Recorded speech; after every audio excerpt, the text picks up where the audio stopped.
নমস্কার বন্ধুরা, তোমাদের আমার চ্যানেলে সবাইকে স্বাগতম জানাই। আজকে বানাতে চলেছি পেঁয়াজ চিকেনের দোরমা।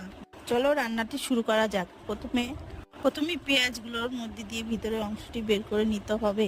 ছোট পিস করা মাংসগুলির মধ্যে আদা, রসুন, পেঁয়াজ, টমেটো দিয়ে ভালো করে পেস্ট করে নিতে হবে। দেখো আমার পেস্টটি কত সুন্দর হয়ে গেছে।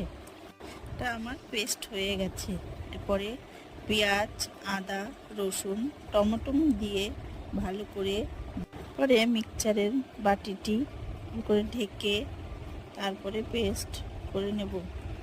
এই পেস্টটি আমার হয়ে গেছে। আগে যে চিকেনের পেস্টটি ছিল তার ভিতরে আমি নুন, গোলমরিচের গুঁড়ো দিয়ে ভালো করে মেখে নেব।